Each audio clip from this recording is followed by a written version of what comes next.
Falegnameria Paludetto. Da più di 60 anni. Il legno su misura a casa tua. Mister Paolo Vanoli, allora, innanzitutto come stanno procedendo questi giorni di ritiro?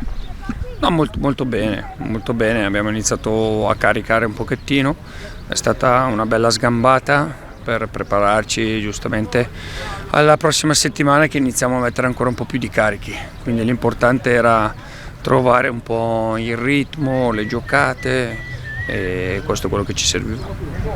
Nell'amichevole, a parte il risultato, insomma 31-0 parla da sé, ma che indicazioni hai tratto al di là di questo? No, volevo che iniziavano a prendere confidenza col campo grande perché abbiamo sempre lavorato un po' tra di noi e quindi indipendentemente dal risultato iniziare un po' a trovare i meccanismi di quello che è un qualche cosa di diverso rispetto all'anno scorso, quindi io penso che adesso non bisogna guardare il risultato, bisogna vedere la costruzione. Oggi, ripeto, la cosa più importante era questa sgambata, era finire una settimana dove abbiamo iniziato veramente a caricare anche sulle corse lunghe. E per quanto riguarda la prossima settimana invece il lavoro dove pensi che insisterà? No, adesso l'obiettivo è, l'ho detto, ci dobbiamo prefissare degli obiettivi vicini e il primo obiettivo è quello che noi dobbiamo costruire una squadra. Questa è la cosa più importante, io penso che la parola più grande oggi in ritiro è squadra, dobbiamo diventare squadra e poi dopo crescere su quelli che sono i nostri principi calcistici per dopo affrontare nel migliore dei modi il campionato. Anche perché c'è un mercato aperto.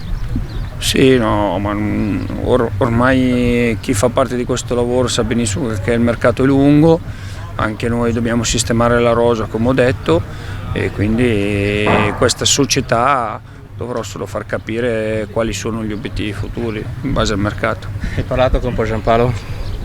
Sì, ma Joel non ha bisogno di un mio conforto, gli ho parlato naturalmente, però è un grandissimo professionista che ha voglia di rimanere a Venezia, sicuramente, però giustamente anche lui ha voglia di fare un grande salto, quindi abbiamo la possibilità di abbinare tutte e due le cose, avere un grande attaccante e magari diventare protagonista in Serie B. Questo, ripeto, dipende sempre dal mercato e dagli obiettivi della società.